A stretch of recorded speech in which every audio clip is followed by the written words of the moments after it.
तुमच्या computer skills upgrade करायच्या आहे? दिशा कम्प्युटर इन्स्टिट्यूट घेऊन आले आहेत महा डिस्काउंट ऑफर. आता कोणताही कोर्स करा फक्त 1800 रुपयांमध्ये. नमस्कार, मी सेजल पुरवार. 8 PM स्पेशल रिपोर्टमध्ये तुम्हा सर्वांचं स्वागत. आणि या बुलेटिनच्या सुरुवातीला बातमी अतिशय महत्त्वाची आहे. पंतप्रधान नरेंद्र मोदींनी पेट्रोल डिझेलच्या बचतीचं आवाहन केलं, पण इंधनाच्या काटकसरीच्या सल्ल्यावरून मनसेचे अध्यक्ष राज ठाकरे यांनी मोदींना तिखट सवाल केले. चुका तुमच्या आहे, मग भुर्दंड जनतेला का, हा रोखठोक सवाल राज ठाकरेंनी केला. बघूयात ते काय म्हणाले.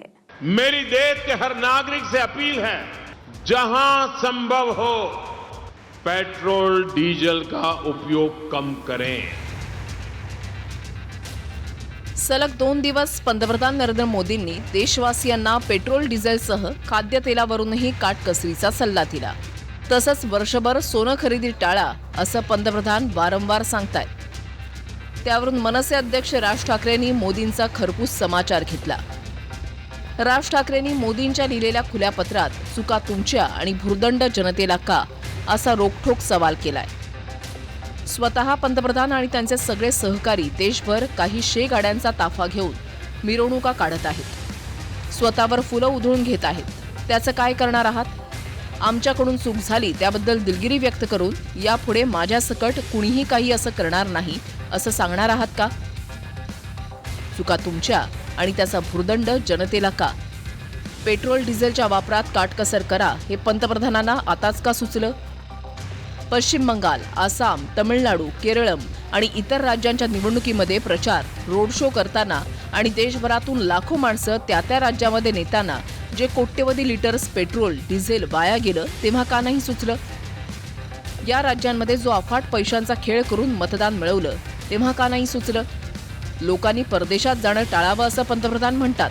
स्वतः पंतप्रधान आता 15 मे पासून 5 देशांच्या परदेश दौऱ्यावर निघालेत. हे दौरे तुम्ही थांबवा आणि मग लोकांना आवाहन करा. नरेंद्र मोदीजींनी जे आवाहन केलं याबाबतीत तर अगोदरच माननीय राहुलजींनी सांगितलेलं होतं की हे संकट येऊ शकतंय, परंतु त्या केवळ निवडणुका चालू आहेत, धुमाकूळ केला, निवडणुकीचा खर्चाचा धुमाकूळ केला, इंधन प्रचंड वापरलं, आता काटकसर सांगतायत. हे काही बरोबर नाही. काटकसर सुरुवात स्वतःपासून केली पाहिजे.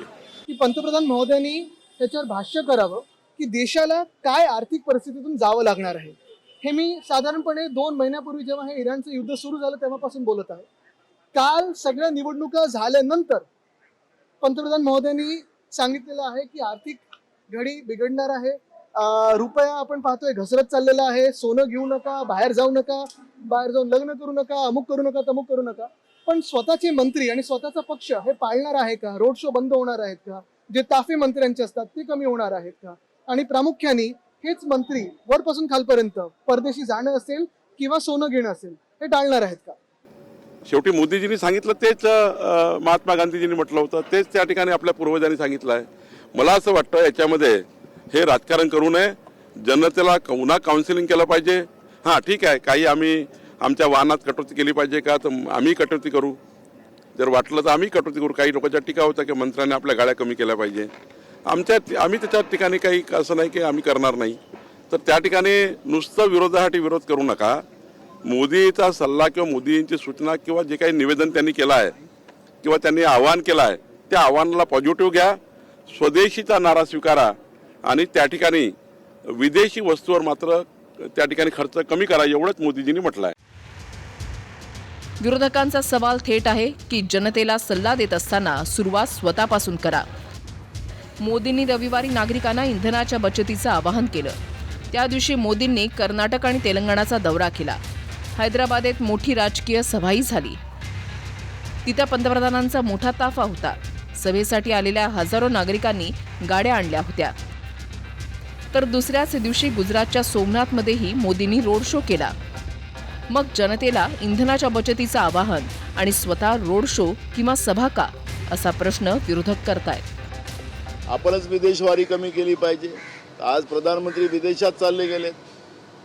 जवळपास 4 देशामध्ये ते त्यांचा प्रवास या निमित्तानं होत्या. असं सोमनाथ मंदिरामध्ये गुजरातमध्ये त्यांनी हवाई शोबाजी त्या ठिकाणी केली. विमानाच्या पेट्रोलवर किती महाग आहे हे आपल्याला सगळ्यांना माहिती आहे. मग देश स्वतः सांगेल ब्रह्मज्ञान आणि आपणच कोरडं पाषाण अशी जी भूमिका आहे ती त्याच्यातून स्पष्ट होते. इकडे शरद पवारांनीही सर्वपक्षीय बैठक बोलावण्याची मागणी करत व्यापक सल्ला मसलतीची आवश्यकता असल्याचा सल्ला मोदींना दिलाय. पंतप्रधान नरेंद्र मोदींच्या घोषणेमुळे अर्थव्यवस्थेवर दूरगामी परिणाम होण्याची शक्यता आहे.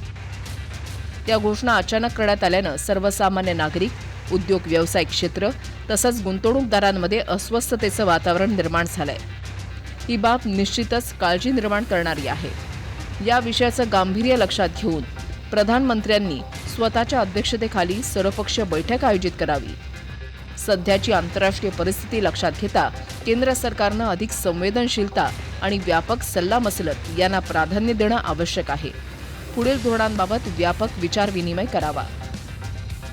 काही गांभीर्याची परिस्थिती नाही. आमचे प्रधानमंत्री सर्व सेक्टरच्या सर्व लोकांना सोबत घेऊन काम करतात आहे. त्यामुळे फार काळजी करायची कोणी गरज नाही आहे. प्रधानमंत्र्यांनी देश सुरक्षित ठेवला आहे. मोदीजींच्या हातात देश सुरक्षित आहे. युद्धामुळे भारतातल्या पेट्रोल डिझेलच्या पुरवठ्यावर परिणाम झालेलाच आहे. त्यामुळे संकटाचा अलार्म मोदींनी वाजवला. पण सुरुवात स्वतःपासून आणि स्वतःच्या पक्षापासून करा अशी विरोधकांचीही मागणी आहे. नागपूरहून गजानन उमाटेसह अक्षय मनकणी, TV9 मराठी, मुंबई. मला तुमच्या कम्प्युटर स्किल्स अपग्रेड करायच्या आहे? दिशा कम्प्युटर इन्स्टिट्यूट घेऊन आले आहेत महा डिस्काउंट ऑफर. आता कोणताही कोर्स करा फक्त 1800 रुपयांमध्ये.